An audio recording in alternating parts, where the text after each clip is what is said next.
묵상 기도하시겠습니다.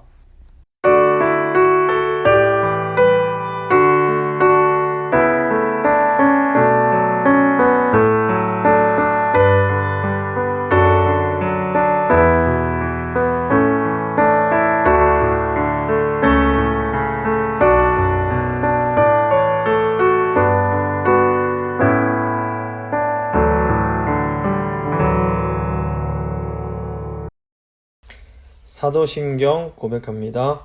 나는 전능하신 아버지 하나님, 천지의 창조주를 믿습니다. 나는 그의 유일하신 아들 우리 주 예수 그리스도를 믿습니다.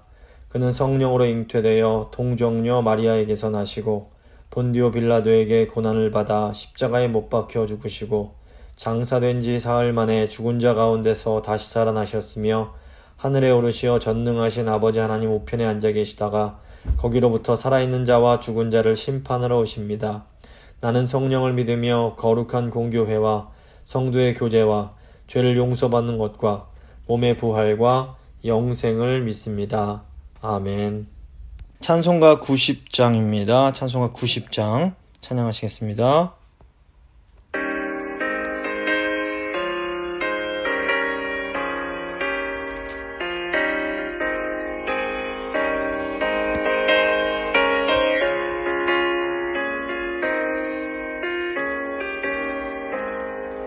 주의 손을 걸기 전날 먼저 사랑했네.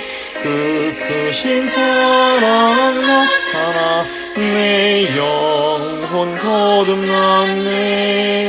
주 내 맘에 늘 계시고 나 주의 안에 있어 저 포도비유 같으니 참 좋은 나의 친구. 내 친구 되신 예수님 날 구원하시려고 그 귀한 몸을 버리사 내 죄를 대속했네. 나 주님을 늘 믿으며 그 손을 의지하고 내 몸과 마음을 바쳐서 끝까지 충성하리. 내 진실하신 친구여 그 은혜 내려주사 날 항상 보호하시고 내 방패 되옵소서. 그 풍성한 참 사랑을 믿는 이끄는 소녀 날 구원하신 예수는 참 좋은 나의 친구. 기도하십니다. 좋으신 하나님 감사합니다. 또 수요일을 맞이해서 이 욥기의 마지막 부분을 통해서 그 하나님의 크신 은혜와 크신 사랑을 다시 한번 기억할 수 있는 이 기회 주신 거 감사합니다. 오늘 말씀 들으시는 성도님들 한 분 한 분 가운데 성령님 역사하셔서 복 주시는 하나님, 결국에는 모든 것을 회복시키시는 하나님을 바라보게 하시고 끝까지 인내할 수 있는 그런 믿음을 허락하여 주시길 간절히 소망합니다. 이 시간 모든 것 주께 의지하며 귀하신 우리 주 예수 그리스도의 이름으로 기도드립니다. 아멘. 오늘 주신 하나님 말씀은 욥기 42장 5절과 6절 말씀입니다. 욥기 42장 5절과 6절 말씀 제가 봉독해 드립니다. 내가 주께 대하여 귀로 듣기만 하였사오나 이제는 눈으로 주를 배움나이다. 그러므로 내가 스스로 거두어드리고 티끌과 제 가운데에서 회개하나이다. 아멘. 오늘은 욥기 37강, 욥기 42장 내용 함께 나누고 기도하도록 하겠습니다. 욥기 42장은 욥기의 가장 마지막 부분입니다. 욥기라는 책은 기본적으로 하나님이 의로운 분이신가에 관한 질문을 품고 있습니다. 욥기의 가장 앞부분은 하나님의 그 섭리 가운데 하나님으로부터 의롭다 인정받은 욥이 자녀들이 다 죽고 재산을 다 잃고 몸에 악성 피부병이 생기는 큰 고통과 이 어려움을 겪는 내용입니다. 이때 이제 욥의 세 친구가 이 고난받는 욥을 위로하기 위해서 찾아옵니다. 그런데 이 욥의 세 친구들은 인과응보라는 신학과 논리로 하나님이 의로우시다라는 것을 주장합니다. 인과응보란 것은 한마디로 의인은 상을 받고 죄인은 벌을 받게 된다라는 논리입니다. 이 인과응보의 신학이 완전히 틀렸다고 말할 수는 없습니다. 궁극적으로 하나님께서는 악인들을 심판하시고 의인에게 상을 주시기 때문입니다. 하지만 우리가 이 땅에서 경험하는 현실 속에서는 악인이 도리어 형통하고 의인이 도리어 고난을 받는 그런 일들이 일어나게 됩니다. 욥기에 나오는 욥만 봐도 분명히 하나님께서 인정하신 그런 의인이었음에도 불구하고 고난을 받아야 했습니다. 도리어 욥은 죄인이었기 때문이 아니라 하나님이 사탄에게 자랑하실 만큼 의로운 사람이었기 때문에 고난을 받게 됩니다. 따라서 이 욥의 세 친구들이 가진 이 단순한 인과응보의 이 신학, 인과응보의 논리는 의로운 욥이 왜 고난을 받아야 하는지를 설명할 수가 없는 겁니다. 결과적으로 이 세 친구들의 이 인과응보의 신학은 고난을 받고 있는 욥을 더욱더 힘들게 만들었습니다. 결국 욥기의 결말에 가서 하나님께서는 이 세 친구들을 무섭게 화를 내십니다. 그러니까 욥기가 우리에게 주는 중요한 교훈 중 하나는 고난받는 사람들을 함부로 판단하거나 정죄해서는 안 된다라는 겁니다. 참으로 신실한 그리스도인들도 이 땅에서 이해할 수 없는 고난을 받을 수 있습니다. 믿음이 정말로 좋은 분들도 병에 걸릴 수 있고 사업에 실패할 수도 있고 또 인간관계에서 실패를 경험할 수 있는 겁니다. 그렇기 때문에 우리는 어떤 신자의 고난에 대해서 절대로 죄를 지어서 그렇다 이런 식으로 함부로 판단해서는 안 되는 겁니다. 동시에 고난을 받는 성도들 역시 스스로 조심해야 할 것이 있습니다. 욥의 또 다른 친구인 엘리후는 욥이 한 잘못에 대해서 정확하게 제대로 지적을 해줍니다. 욥이 세 친구들을 향해서 자신의 의로움을 주장하는 가운데 이 의인에게 이렇게 고난을 주시는 하나님이 불의하신 거 아니냐 이런 식으로 말을 합니다. 이에 대해서 엘리후는 아무리 의로운 사람이라 해도 감히 하나님을 불의하시다 말할 수는 없다라고 지적을 합니다. 욥을 향한 엘리후의 지적은 옳았습니다. 그래서 이 엘리후는 이제 하나님께서 직접 욥에게 말씀하시기 전에 이 어떻게 보면 욥의 이런 좀 잘못된 마음을 준비시키는 그런 역할을 해줬다고 볼 수 있습니다. 우리가 다른 성도가 고난받을 때 그 고난에 대해서는 절대로 함부로 말해서는 안 됩니다. 하지만 내가 고난을 받을 때에는 하나님이 나에게 어떻게 이러실 수가 있어? 이거 하나님께서 불의하신 거 아니야? 이런 말을 하지 않도록 또 조심을 해야 되는 겁니다. 이제 욥기 후반부는 하나님의 의로우심에 대해서 질문하는 욥을 향해서 우리 하나님께서 직접 말씀해 주시는 내용입니다. 하나님은 먼저 땅의 기초, 바다, 하늘의 별자리와 같은 광대한 우주를 말씀하시면서 내가 이런 거대한 우주를 창조할 때 욥 너는 어디 있었느냐 이렇게 물으십니다. 또 하나님께서는 아침의 탄생과 계절의 변화 등 이런 자연계와 또 이렇게 많은 산양, 사슴, 타조와 같은 그리고 말과 같은 다양한 동물들을 말씀하시면서 이 모든 자연과 생물들을 하나님께서 통치하고 계심을 말씀하십니다. 그러면서 하나님께서는 욥에게 과연 네가 나처럼 이 모든 것들을 다스릴 수 있느냐? 이렇게 물으십니다. 이 질문에 대해서 욥은 자신이 비천한 자임을 고백하면서 손으로 자신의 입을 가리겠다고 합니다. 이것은 욥이 하나님의 주권과 또 인간으로서의 어떤 자신의 유한성, 한계를 인정하는 것입니다. 하지만 여전히 하나님께서 의로우신가에 대한 이 욥의 질문은 해결되지 않은 것처럼 보입니다. 그러자 이제 하나님은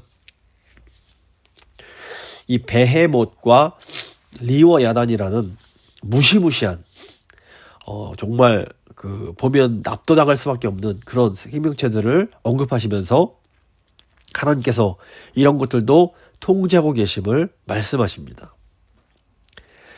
베헤못은 만족할 줄 모르는 죽음을 이제 상징한다고 볼 수 있고, 여기서 리워야다는 우리를 아주 두렵게 만드는 악과 마귀를 상징합니다. 이 세상 가운데 존재하는 죽음과 악은 우리를 두렵게 만듭니다. 우리가 이렇게 무서운 죽음이나 악을 직면할 때에 우리는 겸손해질 수밖에 없습니다. 이런 죽음과 악에 대해서 우리는 이런 죽음과 악에 비해서 우리는 너무나 약하기 때문에 우리 힘만으로는 이런 죽음과 이런 마귀와 맞설 수가 없습니다. 하지만 하나님께서는 이런 죽음과 마귀도 하나님의 통제를 받는 피조물에 불과함을 알려주십니다. 그리고 하나님께서는 궁극적으로 예수 그리스도의 십자가를 통해서 이 무시무시한 죽음과 악을 정복하시고 우리를 구원해 주십니다. 이런 걸 통해서 하나님은 이 세상의 죽음과 악을 통제하고 계시며 하나님의 방식대로 하나님의 의를 이루어가고 계심을 알려주십니다. 유한한 인간은 하나님께서 일하시는 그런 방법들을 다 이해할 방법이 없습니다. 하지만 하나님은 지금도 신실하게 하나님의 의를 이루어가고 계신 겁니다. 욥기의 가장 마지막 부분은 이렇게 인간이 이해할 수 없는 방법으로 역사하고 계시는 그 하나님의 놀라운 의로우심을 깨달은 욥이 이제 하나님께 하는 고백으로 시작이 됩니다.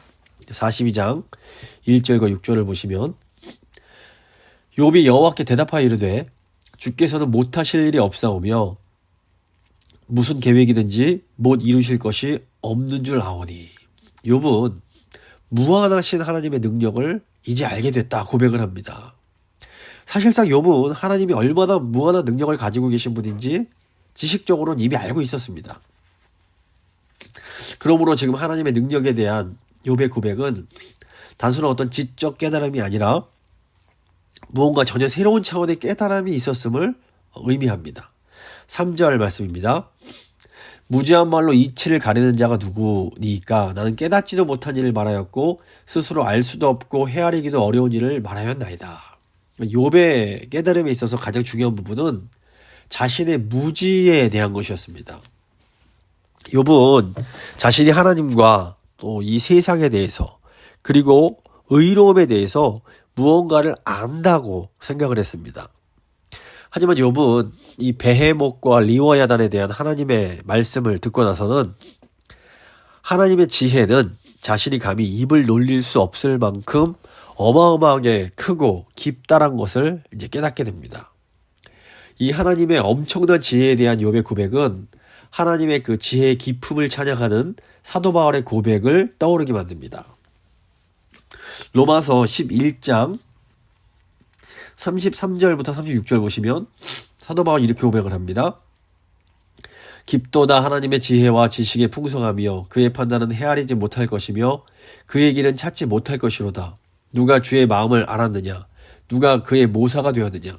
누가 주께 먼저 드려서 갚으심을 받겠느냐? 이는 만물이 주에게서 나오고 주로 말미암고 주에게로 돌아갑니다. 그에게 영광이 세세에 있을지어다. 아멘.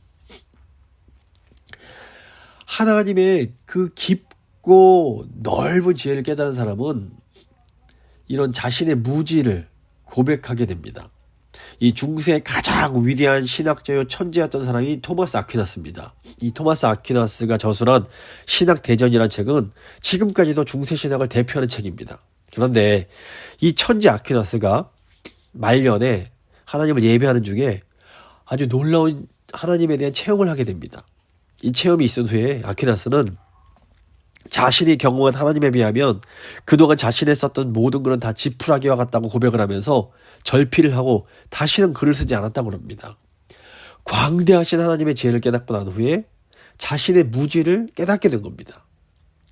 그러니까 하나님이 얼마나 크신 분인지 하나님의 지혜가 얼마나 깊고 부유한지를 제대로 깨달은 사람은 이렇게 감히 하나님에 대해서 함부로 말하지 못하는 그런 일들이 생깁니다. 물론 우리가 하나님께 받은 은혜와 사랑에 대해서는 다른 사람에게 담대하게 자랑하고 우리 하나님 너무 좋은 하나님이시다 간증할 수 있습니다. 하지만 그럼에도 불구하고 내가 경험한 하나님은 하나님의 그 크신 하나님의 모습의 어떤 일부에 해당합니다. 내가 경험한 하나님이 하나님의 전부일 수는 없습니다.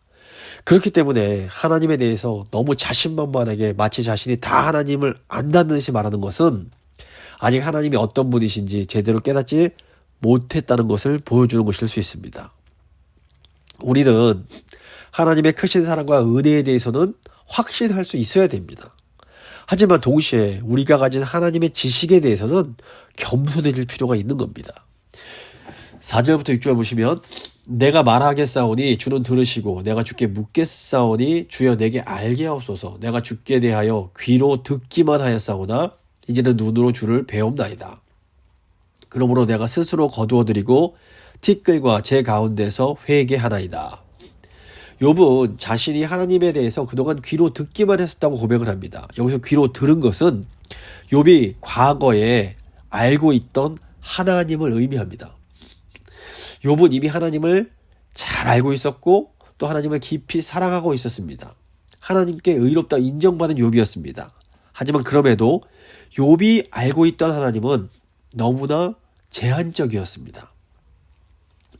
하나님께서는 이 베헤못과 리워야단이라는 도저히 통제할 수도 없고 상상할 수 없이 무서운 그런 괴물들을 통해서 욥이 어떻게 보면 고정되었던 이런 사고방식을, 하나님에 대한 그런 제한적 지식을 완전히 산산이 깨트려 버리십니다.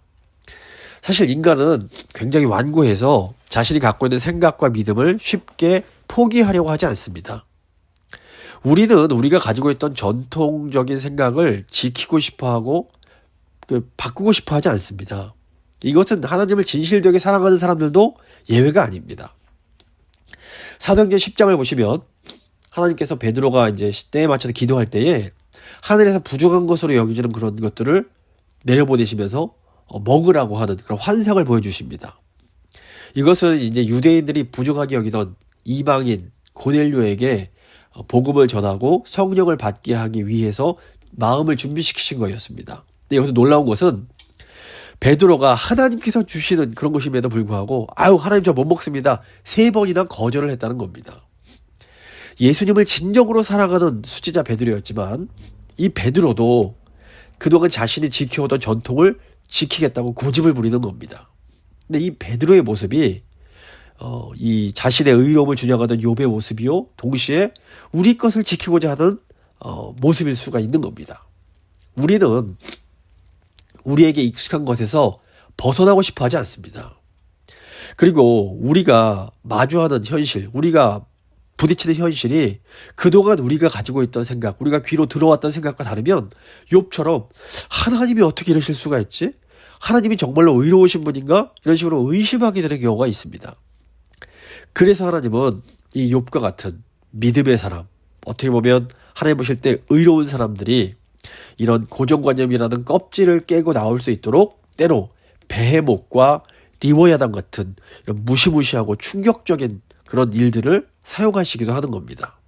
때로는 너무나 사랑하고 아끼는 사람의 이런 사람들의 죽음과 같은 그런 걸 통해서 이런 베헤못과 같은 것을 우리에게 보여주시고 또 때로는 리워야단처럼 우리를 정말 충격에 빠뜨릴 만큼 무서운 마귀의 그런 시험과 공격을 받게 하실 수도 있는 겁니다.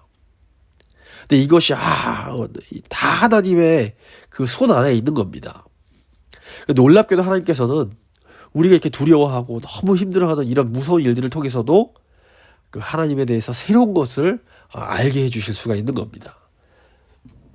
물론 우리에게 이 베헤못과 리워야단은 결코 유쾌하거나 즐거운 경험이 될 수는 없습니다. 하지만 이렇게 두렵고 놀라운 일들을 통해서 우리는 크신 하나님을 경험하게 되고 더 하나님 앞에서 겸손해질 수가 있는 겁니다. 그리고 욥처럼 아이고 주님 제가 그동안은 귀로만 들었었는데 제가 그동안 알고 있던 하나님만 알고 있었는데 이제 제가 주님을 봅니다. 더 크신 하나님을 제가 깨닫게 됩니다. 이런 고백을 할 수 있게 되는 겁니다. 이렇게 우리가 하나님 앞에서 겸손해질 때 할 수 있는 것이 바로 회개입니다. 회개의 문자적인 뜻은 방향을 전환하는 겁니다.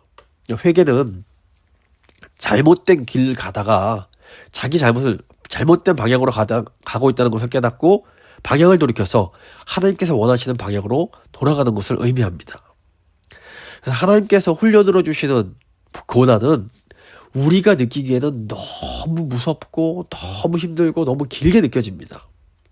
하지만 오늘 욥기는 그럼에도 불구하고 이 고난에는 반드시 끝이 있다라는 것을 보여줍니다.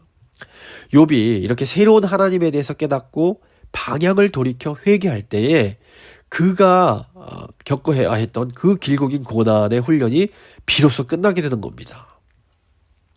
이제 7절부터 보시면 그 회복의 내용이 나옵니다. 7절 보시면 여호와께서 욥에게 이 말씀을 하신 후에 여호와께서 대만 사람 엘리바스에게 이르시되 내가 너와 내 두 친구에게 노하나니 이는 너희가 나를 가리켜 말한 것이 내 종 욥의 말같이 옳지 못함이니라. 하나님은 이제 인과 응보의 신학으로 욥을 무섭게 공격했던 세 친구를 향해서 무섭게 화를 내십니다. 놀라운 것은 하나님께서 내 종 욥의 말이 옳다라고 말씀하시는 겁니다. 그런데 하나님께서는 방금 전까지 욥을 향해서 네가 나처럼 우주를 다스릴 수 있느냐 하면서 그의 욥의 어떻게 보면 교만을 꾸짖으셨습니다. 그런데 욥을 공격했던 친구를 향해서는 도리어 욥의 편을 들어주시면서 니네가 틀렸고 욥이 맞았다 말씀해 주시는 겁니다. 창세기 32장을 보시면 야곱이 하나님이 보내신 사자와 밤이 새도록 씨름하는 그런 내용이 나옵니다. 이제 그 하나님의 사자가 이때 욥의 허벅지 관절을 치십니다. 이때부터 이제 야곱이 평생 다리를 절면서 다니게 됩니다. 욥의 고난이 꺾여버린 겁니다. 그런데 이때 하나님께서 야곱의 이름을 이스라엘이라고 바꿔 불러주십니다. 이스라엘은 하나님과 겨루어서 이겼다라는 의미가 있습니다. 근데 사실상 따지고 보면 하나님은 야곱뿐 아니라 누구에게도 지실 수가 없는 분입니다. 그럼에도 하나님은 야곱이 이겼다라고 말씀해 주십니다. 이것이 바로 놀라운 하나님 아버지의 사랑입니다. 하나님이 불의하시다라고 말했던 욥의 말은 틀렸습니다. 그래서 하나님은 욥을 향해서는 하나님의 의로우신 분임을 분명하게 알려주시고 욥으로 하여금 회개하게 하십니다. 욥의 헌너뼈를 치신 겁니다. 하지만 욥을 공격했던 친구들을 향해서는 욥이 옳고 너희가 틀렸다라고 하시면서 욥의 편을 들어주십니다. 이게 하나님 자녀들의 놀라운 특권인 겁니다. 그리스도 안에 있는 우리도 하나님의 자녀들입니다. 하나님이 우리를 향해서는 우리의 어떤 교만도 꺾으시고 우리의 잘못을 야단치시고 징계하시면서 우리로 하여금 회개하게 만드십니다. 하지만 그럼에도 불구하고 우리를 무고하게 공격하는 사람들을 향해서는 너희가 틀렸고 내 자녀들이 맞다라고 하면서 우리 편을 들어주시는 겁니다. 우리가 이 하나님 아버지의 사랑을 좀 알 필요가 있습니다. 8절 보시면 그런즉 너희는 숫소 7과 순양 7을 가지고 내 종 요셉에게 가서 너희를 위하여 번제를 드리라. 내 종 욥이 너희를 위하여 기도할 것인즉 내가 그를 기쁘게 받으리니 너희가 우매한 만큼 너희에게 갚지 아니하리라. 이는 너희가 나를 가리켜 말한 것이 내 종 욥의 말같이 옳지 못함이라. 이제 하나님은 새 친구들을 하여금 욥을 찾아가서 용서를 구하게 만드십니다. 그러니까 하나님께서 이런 방법으로 그동안 욥이 받았던 억울함을 아주 멋지게 풀어주시는 겁니다. 9절 보시면 이에 대만 사람 엘리바스와 수아 사람 빌닷과 나아마 사람 소발이 가서 여호와께서 자기들에게 명령하신 대로 행하니라. 여호와께서 욥을 기쁘게 받으셨더라. 욥은 자신을 공격했던 세 친구를 위해서 이제 하나님께 친구들을 대신하여 제사 드림으로 친구들을 중보합니다. 그리고 하나님께서는 욥이 친구들을 위해서 드린 중보의 제사를 기쁘게 받아주십니다. 하나님은 욥에게 잘못했던 친구들에게 복수가 아닌 용서를 하게 하십니다. 그들을 위해서 중보 기도를 하게 하십니다. 이 용서야말로 하나님의 의로우심, 하나님의 정의가 가장 아름답게 실현되는 방법인 겁니다. 로마서 12장 19절 보시면 내 사랑하는 자들아 너희가 친히 원수를 갚지 말고 하나님의 진노하심에 맡기라. 기록되었으되 원수 갚는 것이 내게 있으니 내가 갚으리라고 주께서 말씀하시니라. 내 원수가 줄이거든 먹이고 목마르거든 마시게 하라. 그리함으로 내가 숯불을 그 머리에 쌓아 놓으리라. 악에게 지지 말고 선으로 악을 이기라. 욥은 하나님이 과연 의로우신 분인지를 굉장히 고민합니다. 이런 욥에게 하나님은 하나님의 의가, 하나님의 그 의로우심이 무엇인지를 보여주십니다. 하나님의 의는 단순히 잘못한 사람을 벌주고 심판하는 것이 아니었습니다. 하나님의 의는 이런 단순한 심판을 넘어서 원수를 위해 중보함으로 그 잘못한 자를 용서하는 의로움이었던 겁니다. 예수 그리스도의 그 십자가에서 이 하나님의 의로움이 가장 강하게 나타납니다. 이런 의미에서 자신을 비난하고 욕했던 친구들을 위해서 제사를 드리는 이 욥의 모습은 훗날 우리를 위해서 십자가 희생의 제사를 드리신 예수 그리스도를 예표한다고 볼 수가 있습니다. 이제 10절부터는 하나님께서 욥에게 놀라운 복을 주시는 내용입니다. 10절 보시면 욥이 그의 친구들을 위하여 기도할 때 여호와께서 욥의 곤경을 돌이키시고 여호와께서 욥에게 이전 모든 소유보다 갑절이나 주신지라. 하나님은 욥이 다 잃어버린 그 재산을 회복시켜 주시고 더 큰 번영을 주십니다. 이 욥의 회복은 훗날 하나님의 징계로 바벨론에 끌려갔던 유다가 포로 생활로부터 이렇게 돌아오게 되는 것을 예표한다고 볼 수 있습니다. 또 그리고 궁극적으로는 예수 그리스도의 그 부활과 승천과 그 천상의 통치를 예표한다고도 볼 수 있습니다. 그러니까 하나님께서 다시 회복시켜 주시는 겁니다. 11절부터 12절 보시면 이에 그의 모든 형제 자매와 이전에 알던 이들이 다 와서 그의 집에서 그와 함께 음식을 먹고 여호와께서 그에게 내리신 모든 재앙에 관하여 그를 위하여 슬퍼하며 위로하고 각각 캐슈타 하나씩과 금고리 하나씩을 주었더라. 여호와께서 욥의 말년에 욥에게 처음보다 더 복을 주시니 그가 양 14,000과 낙타 6,000과 소 1,000결이와 암나귀 1,000을 두었고 하나님은 욥에게 새로운 축하의 잔치를 허락하십니다. 홀로 외롭게 고난받으며 지내했던 욥은 이제 다시 사람들과 더불어 함께 하나님이 주시는 기쁨을 누리는 삶으로 돌아올 수 있게 됩니다. 여기서 그치지 않고 하나님은 욥에게 새로운 더 큰 가정을 주시고 아름답다고 소문한 딸들까지 허락하십니다. 13절부터 15절 보시면 또 아들 7과 딸 3을 두었으며 그가 첫째 딸은 여미마라 이름하였고 둘째 딸은 그시아라 이름하였고 셋째 딸은 게렌합북이라 이름하였으니 모든 땅에서 욥의 딸들처럼 아리따운 여자가 없었더라. 그들의 아버지가 그들에게 그들의 오라비처럼 기업을 주었더라. 그리고 하나님은 욥에게 장수를 허락해 주시고 보통 사람들의 수명인 70세의 2배인 140세를 살게 하십니다. 16절 그 후에 욥이 140년을 살며 아들과 손자 4대를 보았고 욥이 늙어 나이가 차서 죽었더라. 욥의 죽음은 욥이 그 오실 그분은 아니며 예수 그리스도 오실 그분이 예수 그리스도의 예표일 뿐이라는 것을 또 동시에 보여줍니다. 말씀을 좀 마무리 지어 보도록 하겠습니다. 욥기는 왜 욥처럼 의롭고 선한 사람이 이 땅에서 고난을 받아야 하는 것을 질문하는 책입니다. 욥은 하나님이 의로우신 분이라면 왜 의인에게 이런 고난을 주신지를 묻습니다. 우리가 다 이해할 수는 없지만 이 땅에서는 분명 선하고 의로운 사람이 고난당하는 일들이 일어납니다. 하지만 이렇게 의인이 고난을 당한다고 해서 하나님이 의롭지 않으신 것은 아닙니다.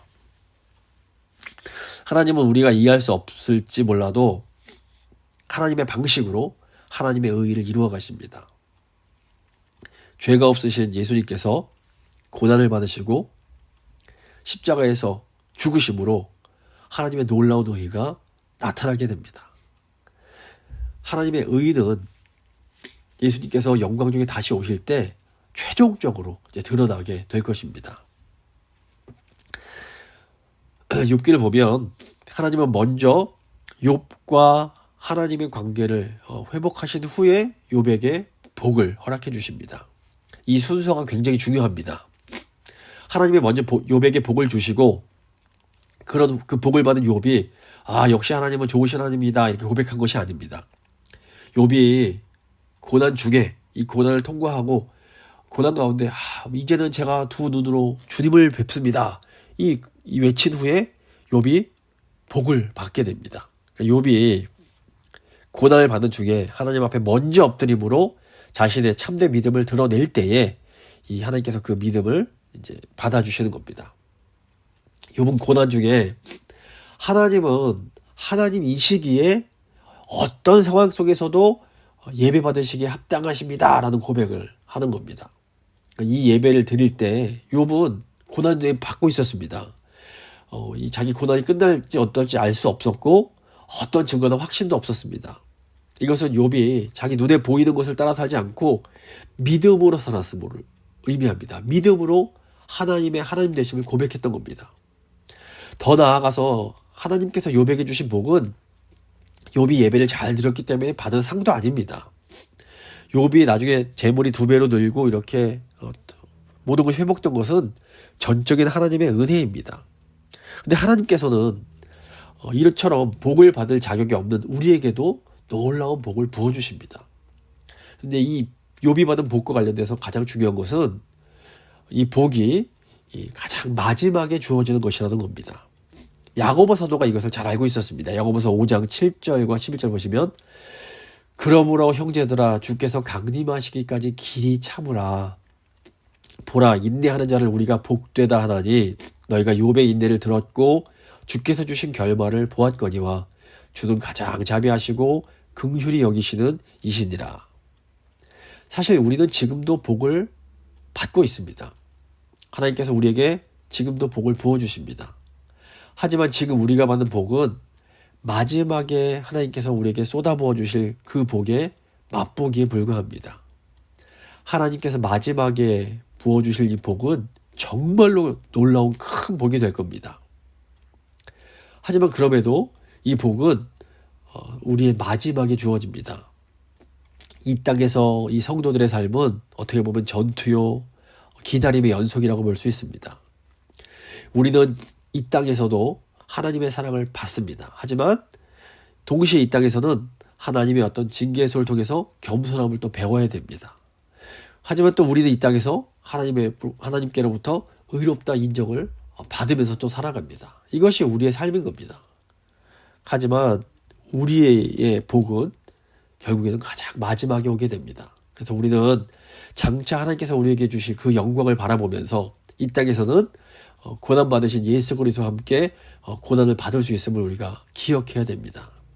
시간 한번 기도하실 때 욥에게 고난을 통해서 새로운 하나님을 알게 하시고 또 먼저 욥이 믿음으로 하나님 앞에 나아갈 때에 욥의 모든 것을 회복시켜 주신 그 하나님을 저희가 바라보면서 하나님 저희도 먼저 주님께 믿음으로 나아가길 원합니다. 먼저 하나님을 하나님이시라고 예배받기 합당하신 분이심을 고백하는 참 믿음의 사람들이 되게 하여 주시옵소서. 한번 간절한 마음으로 기도하도록 하겠습니다.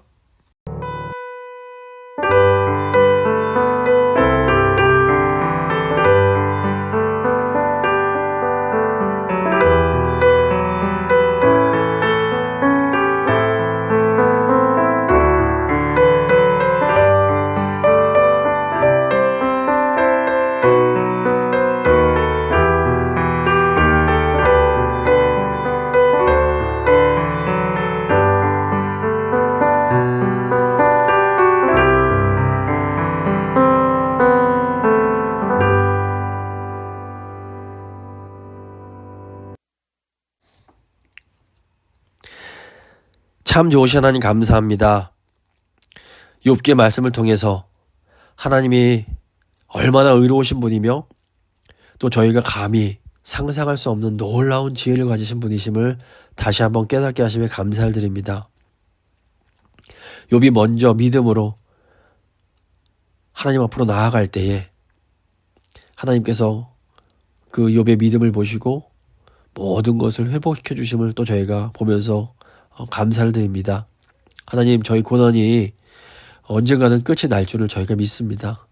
주님, 그때까지 저희가 인내하며 욥이 받은 고난을 기억하면서 아버지 믿음으로 나아갈 수 있도록 주님 저희를 붙들어 주시옵소서. 십자가를 통해서 하나님의 의를 우리에게 알려주신 것 너무나 감사드립니다. 저희가 다 이해할 수 없을지라도 하나님은 너무나 의로우시고 너무나 좋으신 분이심을 저희가 믿음으로 고백합니다. 주님, 저희를 그런 하나님의 자녀 삼아주셔서 감사드리고 하나님 품 안에서 살 수 있게 하신 것 감사드립니다. 저희가 욥의 믿음처럼 저희도 끝까지 인내하며 그 마지막 주님께서 주실 그 복, 그 영광을 바라보며 이 땅을 살아갈 수 있도록 주여 저희를 붙들어 주시옵소서. 하나님의 사랑과 은혜에 감사드리며 귀하신 우리 주 예수 그리스도의 이름으로 기도드립니다. 아멘. 찬송가 446장입니다. 찬송가 446장 찬양하십니다.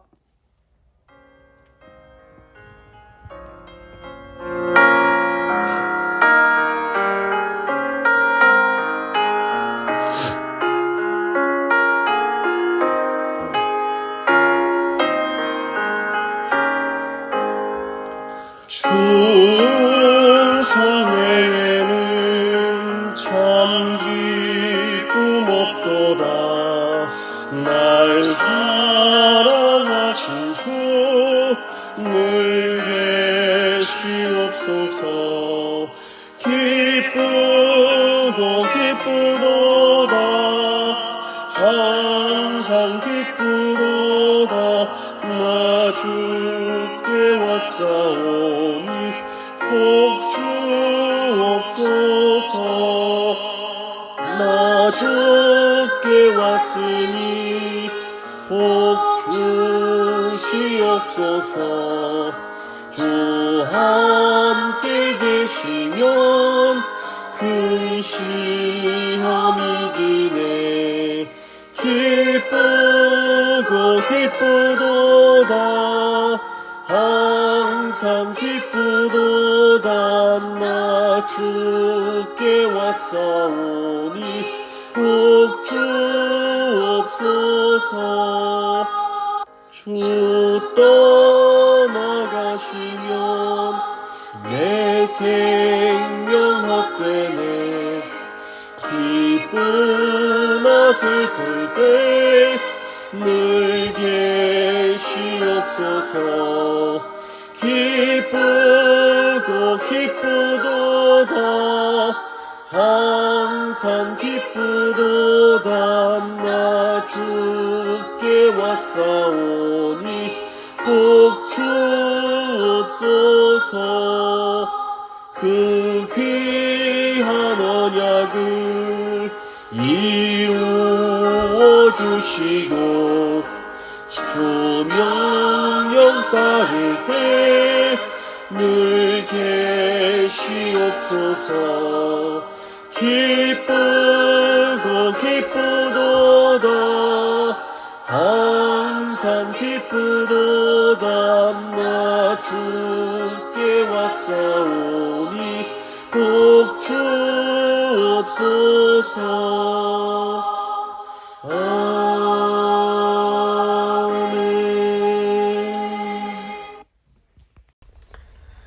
주님 가르쳐 주신 기도로 예배 마치도록 하겠습니다.